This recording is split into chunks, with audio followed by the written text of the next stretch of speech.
How y'all doing? Thank y'all so much for clicking on today's video. In today's video, it's an exciting one, y'all. We have Ben from the Hollar Homestead joining us tonight, and we are going to be interviewing him, and I think this is going to be a pretty exciting podcast. So yeah, it's going to be a great conversation. Let's welcome Ben to the channel. Hey, Ben, how you doing? Good. How are you guys? Doing good. Great. Doing good. Thanks for taking the time and just talking to us. We really appreciate having you on. So for those of you that follow our channel and know a little bit about us, we relocated about 8 or 9 years ago now. And right after we moved and started this whole homesteading thing and started following different YouTube homestead channels, we started following the Hollars when they were Like right before they started. yeah, like it was right, kinda they were in funny. suburbia Yeah. and they had chickens and a garden in their backyard, and you had a bunch of little kids running around, and you crazy young kids just decided to ditch everything It was awesome. and travel the United States and just reroute somewhere else. So, Ben, tell us a little bit about that process. Like, first off, tell us, you and Meg, what were you doing before you all decided to do this crazy, came up with this crazy idea? What were y'all doing before that? So, we've always been kind of crazy, I guess. But I guess what it boils down to is the line of work I was in. You know, you guys being in Texas, oil fields are a thing. Yeah, yes, they are. And so where we were at in California, oil, you either worked in ag or oil. That's what's those are the places you work. I've worked in both. Well, because of that, I'm a machinist, and even though I wasn't having to go out in the oil fields and stuff like that, we still kept those hours. Yeah. And so, you know, minimum 12-hour days, 6 days a week, sometimes more, lots and lots of overtime. And, you know, I started doing that when I was 21. So, I mean, there's a lot of growing up that happens, I would say, in your 20s. And I was pretty much a yes man. If they needed me, I was there. And something that kind of slipped from my view was because I was gone all the time, I didn't realize until it was almost too late that I was losing my family. Like the Wow. whole reason you're working is to support a family, and I was losing it because I was gone. I was never home. Yeah. And so kind of the thing that started it was we were having very calm discussions of going our separate ways. And finally one day we sat down and it was like, I don't want this, you don't want this. This is like, we've worked so hard for all these years to just throw it all away because you know, a rough spot. Yeah. And I don't know what happened. One day I got up and I was, you know, having coffee, and she came in. I think I was working nights at that time, so my schedule was all weird. And I looked at her and I was like, hey, how would you feel about selling everything we own, getting an RV, and traveling around the country? And she's like, you know, at this point, this is kind of a Hail Mary. And she goes, you know what? Let's do it. And then she stopped and she was like, well, what do we do about all of our stuff? And I thought for a second, I was like, you know, if we have a fire tonight and we're all standing there on the curb, looking back, watching everything burn to the ground, but we're all fine, we rebuild. We would, Yeah. that's all you can hope for. And she's like, okay, so we'll just get rid of everything and start over. And that's pretty much how it went. I mean, that's the most beautiful part of your story. There's lots of people in your situation with a very similar scenario where work and this whole synthesized societal life that has kind of been almost imposed on us or expected. The American dream. Yeah, the American dream, and, you know, get a good education so that you can get a good job, so that you can, like, suck all of your most prime hours into that, you know, at the, you know, unfortunately, at the, you know, your family pays the price for that. Yes. And it's just like, it's this entire inverted model of what America and agrarian country living used to be. The center of everything used to be the family, you know, and your work was to the end was to provide and to have so that you could celebrate family and appreciate and spend time with family. So the most beautiful part of y'all's story, in my opinion, is not just like that is the reason that you did it was to preserve your family. Not, it wasn't even about like, you know, there's lots of great stories. Like I started having health issues, or I developed cancer, and so I wanted to grow better food. But y'all, and I think that's really the point that I want to drive home with y'all's story, is that you both were at the point, and you really did, you know. People say that all the time. Oh, I would do anything for this, that, or the other, fill in the blank. But y'all really were willing to do anything to save your family, Yeah. to save your children, so that your children still have a mother and father. And I think that's the most beautiful point of your story. And I think that's what's actually why y'all have been blessed, and what has given you the success that you have. So, okay, so you're like, well, just we'll ditch it all and take off. So what happened after that? So we took about a year to scheme and plot and sell stuff. Really, it was selling stuff. We sold pretty much everything. You know, Meg kept a few, like she kept her rocking chair. I got her, I think it was the first year we were married. Um, I had made our bed. We kept that.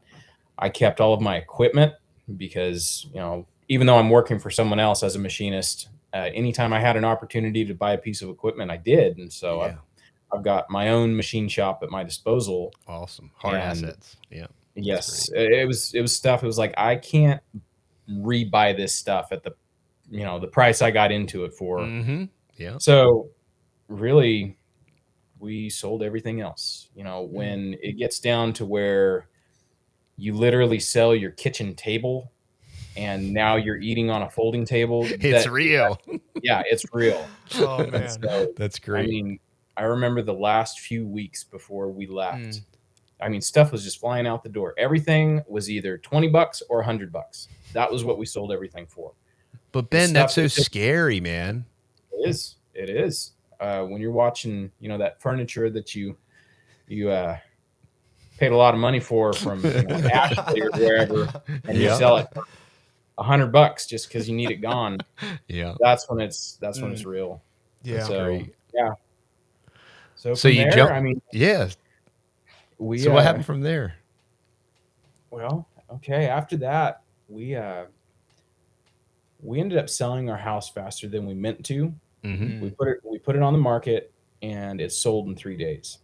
Wow. I'm gonna backtrack a little bit. In that year that we were getting everything ready and selling stuff, I would say it was the hardest year of my life. Anything that could go wrong Mm. did go wrong, Always. and I'm Sure. talking like spiritual warfare type of Mm-hmm. stuff.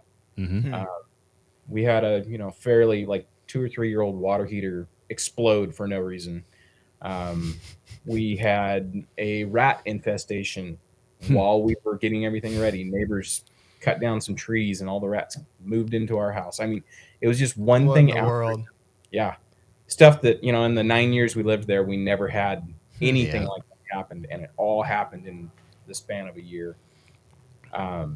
But once we got to the point of putting the house on the market, we still had that doubt. It was like, is this Mhm. what we're supposed to be doing? Sure. And it ended up selling in 3 days, and the people wanted in.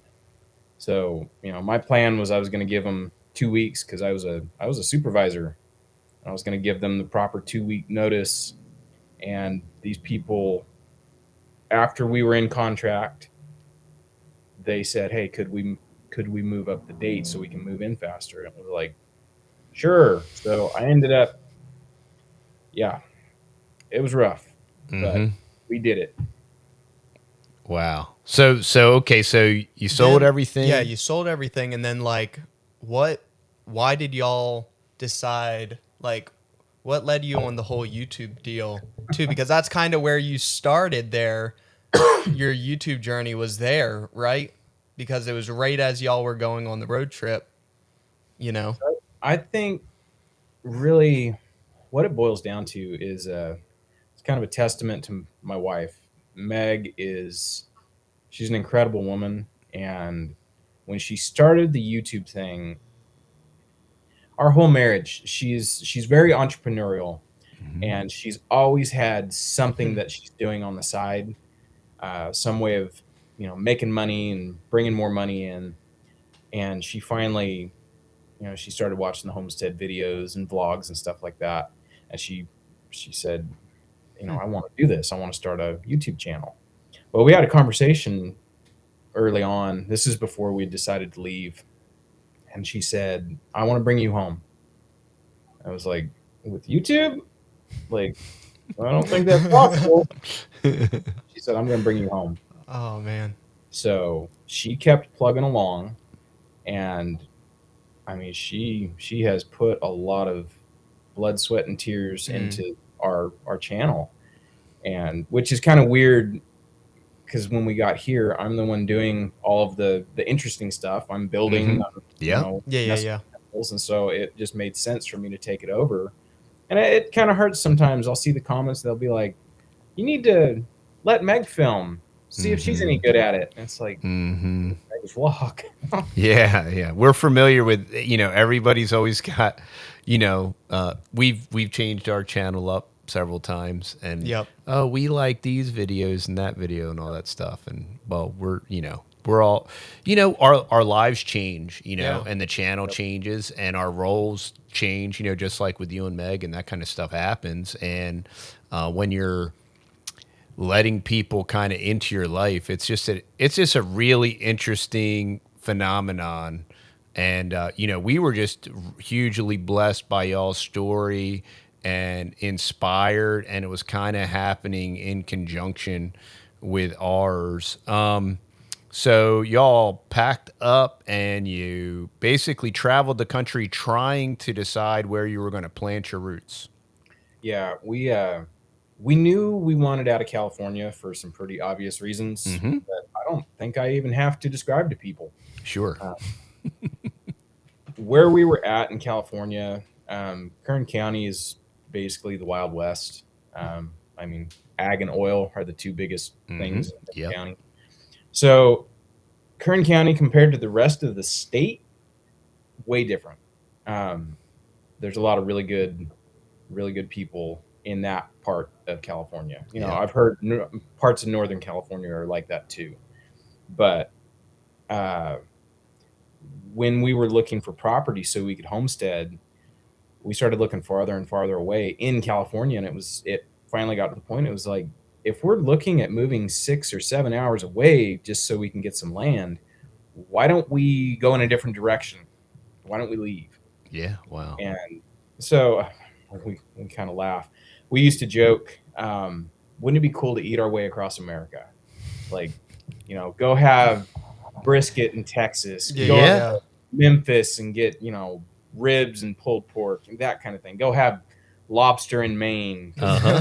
We very much enjoy food. Yeah. And we kind of rolled that into our search for a property. I will say, being on this side of it, I thought we were going to wind up in Idaho. Really?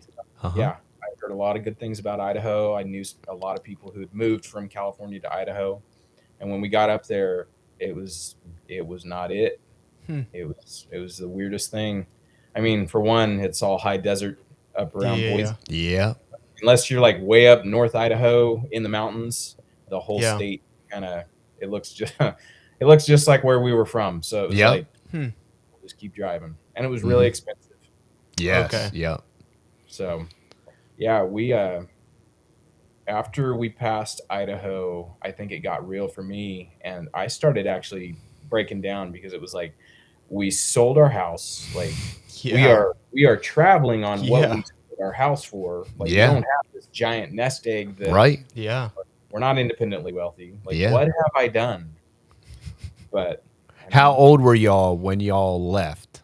What were your ages? I think I was 31 when we Okay. left. Okay. Young kids. I don't feel young. I've been planting potatoes and digging up. My back tells me I'm not 30 anymore. That's funny. So, okay, so you thought you were going to go to Idaho, that didn't work. So, how did you end up where you're at? How did y'all decide where to plant your roots? So when we started heading east and we made it to the East Coast, by about the time we made it out east, it was like the end of summer. We kind of stayed in the northern states while it was hot, and then as it cooled Yep. off, we Yeah. went back south again. Um, well, when we came through, Virginia, North Carolina, it was like October, and we've never had fall.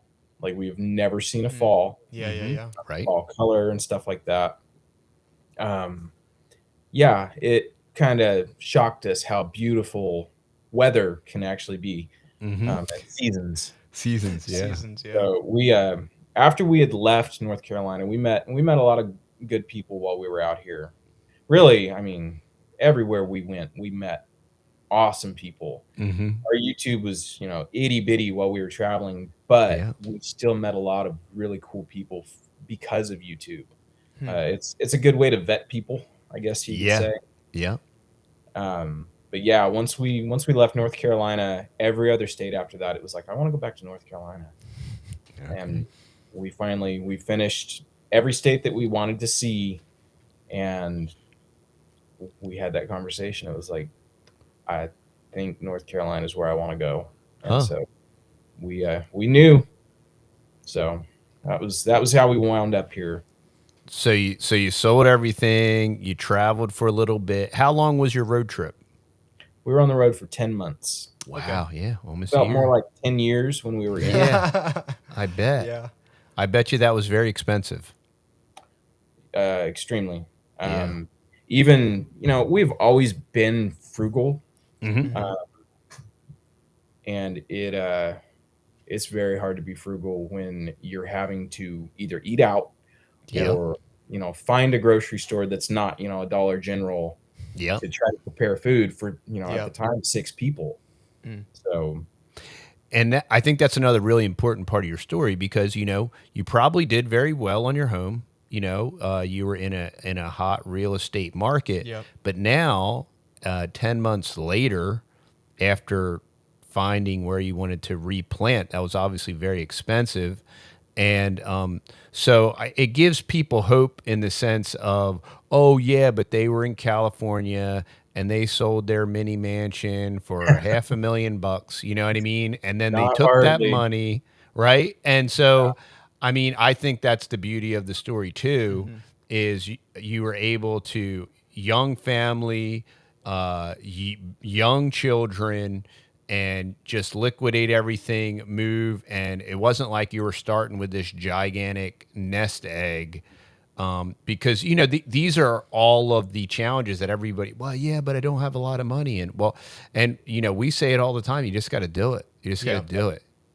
Don't talk about it anymore. No analysis paralysis. You just got to go, move your feet, step out on faith, and do it. And well, what about this? What about that? I don't know. You just got to do it. As Joel Salatin says, if you want it, you have to want it. Yeah, that's it. That's it. So you made it to North Carolina. You're kind of picking out a place to buy. How was that whole process, finding land? We knew we wanted to wind up in the western part, like eastern Tennessee, western North Carolina. This Great part of area. the country is what we really liked. Yep. We like mountains. When we got out here, we overwintered in Asheville, which Asheville is, I heard it put today, it's basically East Coast Austin. Yeah. It's super schwanky. Yeah. To me, it's like Super lib, super schwanky. Yeah, it's San Francisco East. Yeah. Wow. That's a good one. Yeah. But we weren't necessarily looking for a spot in Asheville. Asheville's very expensive. It's very similar to California. Yeah. And so we just started looking. We started looking further and further away. And when we finally came to the realization, hey, we're running out of money. Like just living in the RV, we're running out of money. Like we're going to have to find something soon. Crunch And time. what we can find is, Shrinking rapidly. Yep. So this place right here, is a mobile home. I Mm-hmm. didn't want to live in a mobile home. That's awesome. Yeah. I live in houses, not mobile homes. Yeah. Well, Yeah. when we finally came by and looked at this place, it was just like the lights came on. It was like, yeah, so what if it's a mobile home? It's got outbuildings. Exactly. It's got the terrain that we can deal with compared to, places up in Asheville where it's Sure. side of a mountain. Yep. Yep. Yeah. And just the outbuildings alone made it worth it. Big time. Yep. It's got water on it. We have 2 springs. Wow. Oh man. Liquid gold. All this stuff. It was like, I couldn't see what it looked like, but I'm pretty sure this is it. And the price was great because That's great. Foreclosure. Yep. Okay. I mean, anybody who's watched our channel, we have done nothing but haul garbage for 4 years. Yep. There's so much trash on this property. It's We're familiar. That's funny because when we bought this property, they remodeled the whole entire house, and instead of getting a dumpster, they threw it all in the backyard. Yeah. Yeah, makes sense. And then on top of that, what you do. On top of that, the farmhouse, the people that used to have the farmhouse before all of that, they just threw all their junk and trash in the woods. Yeah, which was great. Yeah, so we are still picking up little pieces. 8 of trash, years later, and oh my goodness! And I would love for somebody to invent a glass magnet. If you could create a glass magnet, you would be a multi-millionaire. Yeah, for many reasons. Oh man, yeah. It's terrible. Everywhere. Oh, it's terrible. So y'all, young family, so California, North Carolina is that 2,500 miles? It's about 2,000 miles. 2,000 miles. So y'all literally, so now how many people, before you decided to move, how many people did you know in the town you moved to? Maybe 2, 3, 4. Like okay, that. so you knew some folks out that way? It was just from YouTube. Wow. When we came out, we met Justin Rhodes. Yeah. They actually let us park our RV at their place for a few days. Okay. We met Jason and Lorraine of Sow the Land. Yeah. They were out there. But I mean, it's just a brief, you're not spending a whole lot of time with someone.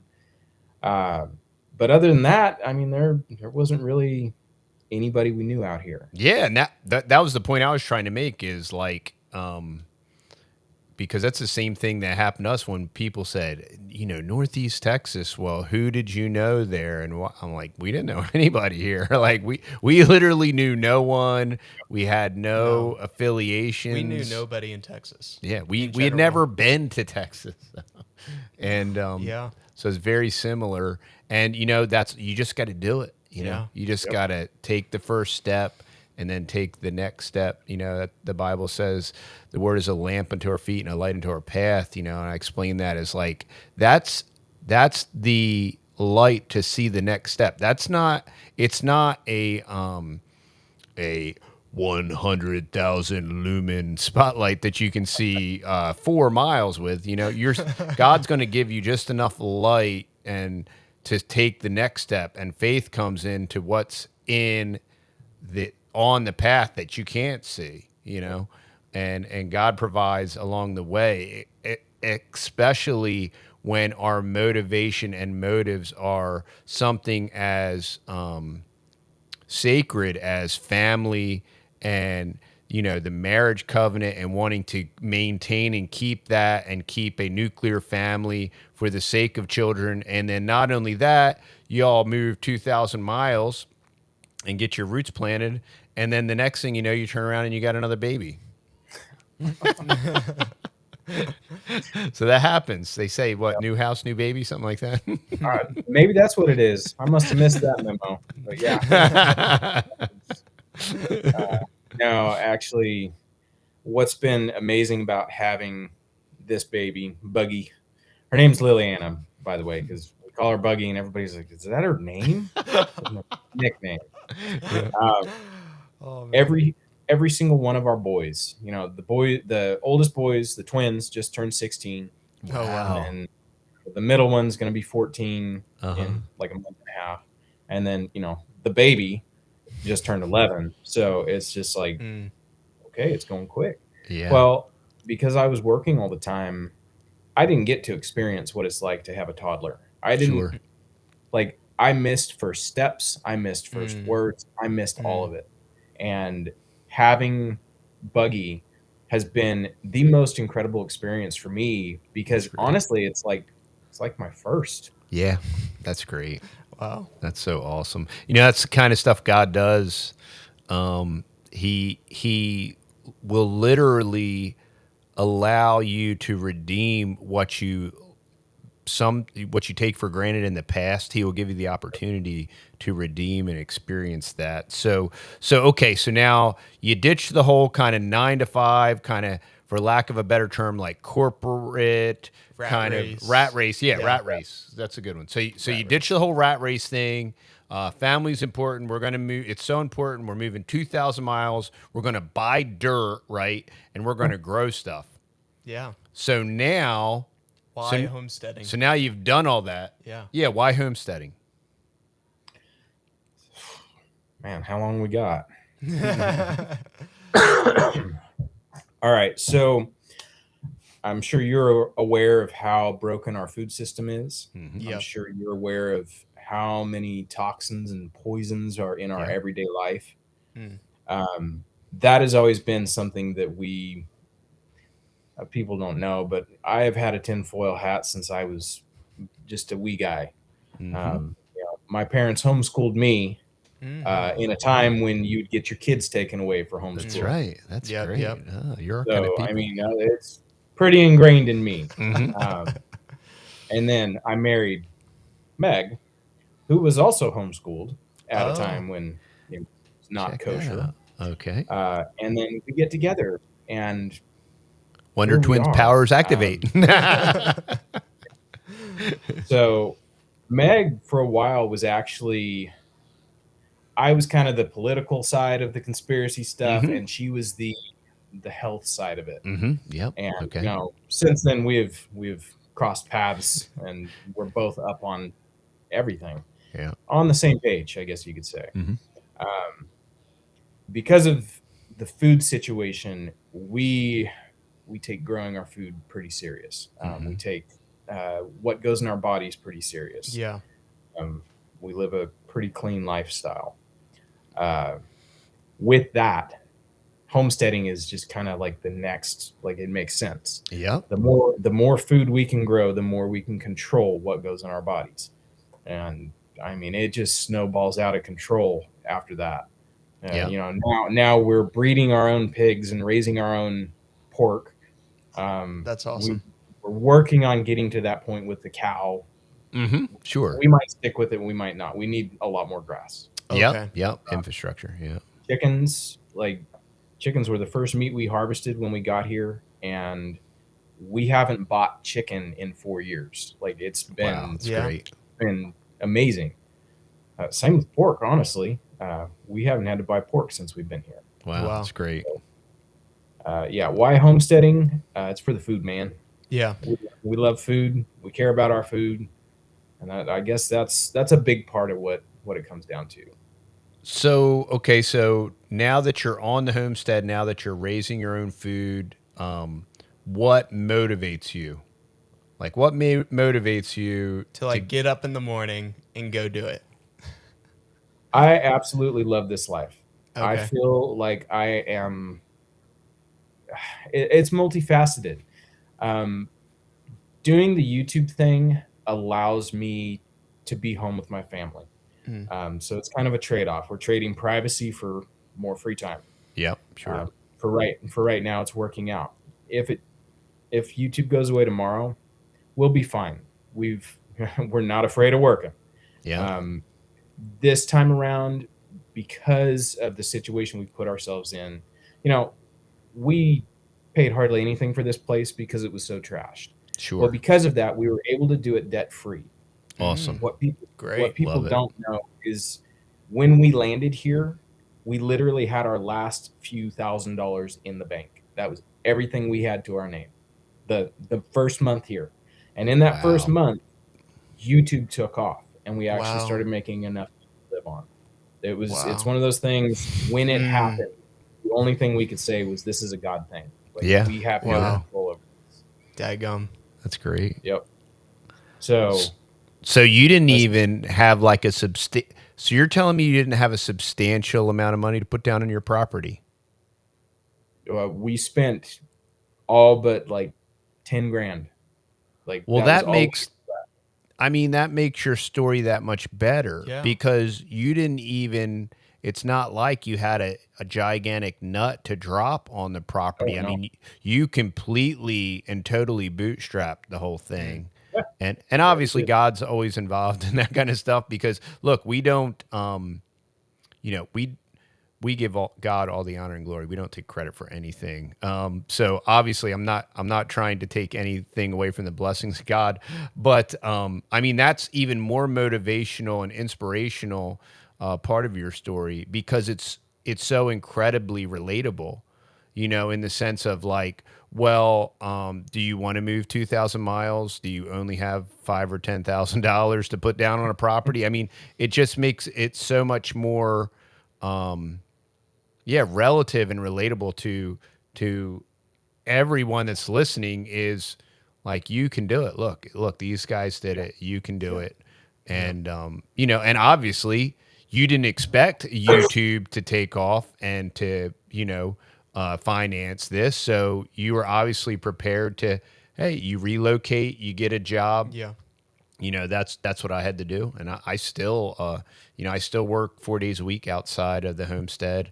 And thankfully now my schedule, I'm able to reduce my schedule to spend more time here, to invest in our infrastructure and spend time with the family. So that's really great. But that is awesome. So you guys had to finance your property? No. We paid cash for it. Like it was literally our last bit of money we had. We paid cash for it. So you did get a great deal. That's great. Wow. That's awesome. Good deal. Yeah. That's We, awesome. we paid about 10,000 an acre for this place. Okay. Great. Wow. And how many acres are y'all on? How much dirt do you got? 6 acres. 6 acres. Okay. Wow. You don't have to be a mathematician to figure that one out. Sure. Yeah. Wow. That's pretty incredible. That's awesome. That's great. That is killer. Okay. So now where do y'all see yourself in 5 years?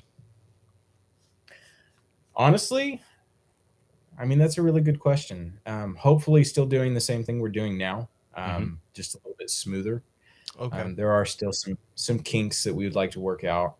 Like our grass situation for having a dairy cow, Yep. it is super intensive rotational grazing is what we have to do to manage having a dairy Gotcha. cow. Yep.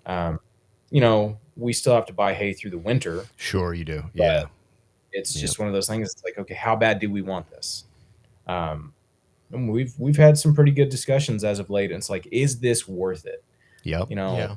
Honestly, for what we paid for the cow, we only paid $500 for this cow. Right. And she's an A2 Jersey. Like Great. Wow. For $500, that's a great deal. So it's like, is it worth it? Like this Yeah. milk is amazing. Having all this milk and cheese and yogurt, and butter, all this is great. But is it worth the multiple hours a day that I'm spending messing with the cow? Yeah. How much does hay cost in your area as far as like for round bales? On average, round bale out here is about 45. Okay, that's not too bad. Yeah, it's not too bad. Yeah, There's like we at pay the feed hundo. store, it's about 70. Okay, Okay. yeah. So it's similar. When we're not in a drought, it's like similar to Yeah. out here. We're Yeah, exactly. 65 around bale if Yeah. we're not in a drought. If we're in a drought, it's like 120. Mm-hmm. I Yeah. think the hardest thing out here is finding unsprayed hay because Yep. everybody Same sprays their hay, and Same same here. problem. it's Yep. just it's Yep. And we have so. about what, 13 head? Yeah. Or 16 with the We Angus, got, but 13 about longhorn. 13 longhorns, yeah.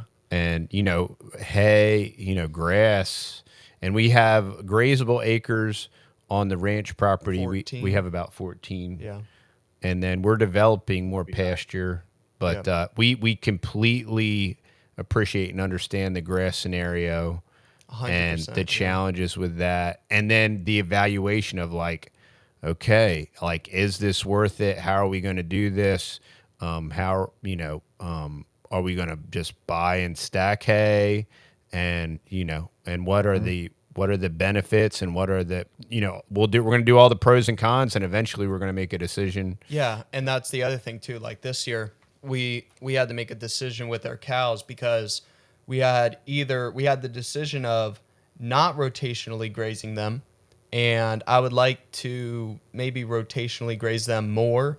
Right now, we have our 25-acre ranch property cut in half, so we can move them to the back and to the front. I would like to break that up into like more pieces, but I was like, what we got to do is we have to move them to the back for the spring, so the grass has enough chance to get up before the weeds do, because we don't spray our place. Yeah. Everybody else sprays around us. Everybody. So all the weeds are like, hooray, we got a place to grow. So anyway, and then we're trying to like stay on top of like picking weeds and cutting weeds and stuff like that. But this year we've seen absolutely like some of the best grass growth. It's pretty neat. Because we've been doing the rollout method, where you just roll out the hay into big long lines, and then the cows kind of spread it all around. Yep. Yeah, and as long as it's decent hay and it's not graze on or whatever, Yeah, nasty. your grass comes up awesome. Yep. And then also we just found a local person that they have this liquid rabbit manure, because everybody else, they use the toxic chicken manure, and it has all the probiotics and all the nasty antibiotics and different things like that, and it's terrible to put on your grass. And anyway, so we're like, we need a way, like the grass needs nutrition and it needs manure on it, and the cows aren't cutting it just yet, so just an extra little boost in the spring. So this little family, Liquid rabbit manure. Yeah, liquid rabbit manure, and they come out and they spray it, and it's really affordable. And then also they have a liquid lime too, Yeah. which is pretty sweet. So we're going to be trying that out this year. We've done it once. It worked great. So Yeah. we're trying again. It's way cheaper than the chicken litter. I think it came out to about around $1 a gallon. So, okay, so we were talking about where you see yourself in 5 years. Basically, you're just going to continue to develop your infrastructure, decide on animals, add and subtract animals. But basically, the game plan is sticking to, so you're not ready to quit. You're not going to, you're not going to change your mind and decide to like move to an apartment somewhere in a concrete jungle or anything like that? You know what? We've talked about like how bad would it have to be before we could see ourselves going back to suburbia. I don't think it'll ever get to the point where we will move back to suburbia. When you're in your own backyard and the neighbors will gripe about your noise, whatever, that's when it's like we have to get away from people. Yeah. Like we can't be around people. Yeah. Since we've been here, I play electric guitar, and I have a very loud amp. And moving out here, I can play it as loud as I want, and nobody complains.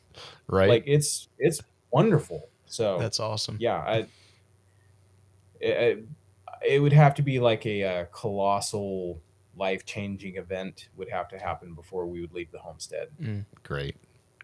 That's awesome. That, that's our hope, is we've decided that we wanted to leave a legacy for our family with the intention and the intent of giving our children an inheritance pre-mortem, like before we die, so that one, we could help them develop it, two, that we could enjoy it with them, Yeah. and three, leave them in a position and condition where they're have their best foot forward, and they're it's so strange. It is observe the masses and do the opposite. The masses is go to school, get a good education, so you get a good job, whatever any of those things are, right? So that you can supposedly get a retirement plan, so that you avoid taxes by stuffing your money in a tax deferred retirement plan that you're assuming will get an 8% rate of return, so you can retire when you're 65. And then you can like drown worms or sit on the beach or whatever, right? And consume all that for yourself, And now look, you teach Johnny and Susie. You got to fend for yourself, Johnny and Susie. So I'm going to pay for your education, like whatever that's worth and whatever that even does. So you're going to set that money on fire, right? And then Johnny and Susie, we paid for your education. Now go fend for yourself. And it's so antithetical to really what should be done, because it's anti-family. You know what I mean? Yep. It's like, okay, I did my job. Now you go do your thing. And, please just, and probably I've ignored you so much and I'm really more kind of annoying. So you'll probably just want to move back across the country and get as far away from me as possible. Where we wanted to foster a relationship with our children, develop a relationship, and really keep their heart and be knit together as a family, so that they would want to stay, so that they would want to incorporate. I mean, our homestead, and I'm sure you'll vouch for this, I mean, none of our stuff exists without the boys doing what they do and making it happen and being a quintessential cog in the homestead machine. And so we can then in turn parlay that and say, okay, now look, y'all, this homestead system, this agrarian lifestyle that we've used as a tool to train and rear and raise you and give you character and responsibility, right? Well, now it's going to give back, right? Because we bought more dirt. We've accumulated what I like to call dirt coin. We've accumulated more dirt, right? And we're going to help you develop that. Right. And then you in turn are going to continue to develop this homestead, and maybe it will be a Joel Salatin type thing. Maybe it will be a Will Harris type thing. Maybe it won't. But, the beauty out of tragedy, if this whole scamdemic thing and everything that happened with this destruction of our infrastructure that we could easily see in days, there could be like a reset button and we could see part 2 of the whole saga that we all went through, right? But what that's done is it's made organic food that much more valuable. Some people would say expensive. It's made it that much more valuable, where now homesteaders, even on the smaller scale, it's making it profitable and affordable. It's making it profitable for them. It's making it affordable for them. And then the other thing that it's doing is it's decreasing your expenses, so every cloud, every adversity holds with it equal or greater benefit. And one of these benefits is with this supply chain. I got a love bug in my head. With this supply chain issues, the homesteading lifestyle, and hopefully what I hope that that's doing for those that aren't currently participating is that will motivate them to make the shift, make the move. I mean, this is on top of glyphosate. I want to pronounce that properly. Glyphosate and Roundup and, Walmart vegetables and all this other stuff is like, now that's the whole motivation in of itself, but this is like the next level. And that's why I think we are just at a wonderful time in history. And, I look forward to the next 5 or 10 years as we continue to grow and develop. And I look forward to continuing to watch y'all grow and develop and, mature. And I don't know exactly what the future holds, but it is exciting. Yeah. So Ben, tell all of our viewers how they can find y'all. So if you want to find more of our stuff, we share 3 or 4 times a week on YouTube, Instagram too. You can find us at the Hollar Homestead on YouTube and on Instagram. Great. Mostly active on YouTube. We post our vlog there, like I said, a couple times a week. Yeah, that's probably the best place to find us. Awesome. We have a lot of fun. And you all sell some homestead products as well, correct? Occasionally, if we have Okay. time to actually make stuff. Do Meg's the got her Bumblewood, which was her skincare company that she Yeah. started back in California. She makes soap and lotions and lip balms and stuff like that. When she has time, it's very time consuming. Yeah. Actually, kind of where we're at with the Bumblewood stuff is the business needs to scale. Yes. To Yeah. do that, we need a shop space, Mhm, like yeah. an industrial kitchen type situation. And so doing it in the kitchen you see behind me, where it is possible, it kind of shuts down the homestead side of it. Yes. Sure. Soaping. We know what that's like. Yep. We're familiar with that. Yeah. We So understand. she's currently with what free time she has, she's cranking out some Awesome. soaps and lotions and stuff like Cool. that. Okay.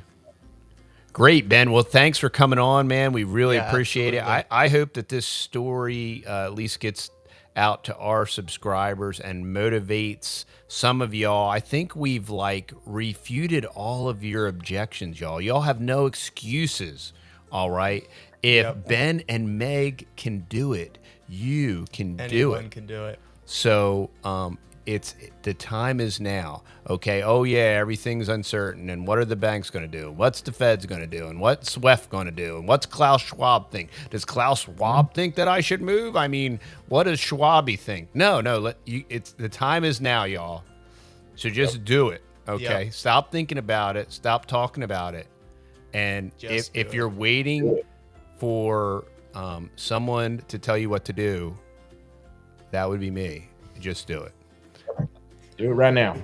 There you go. All right, Ben. Thanks so much for your time, and we appreciate having you on. All right. Y'all have a good day. Thanks for having me, guys. This was fun.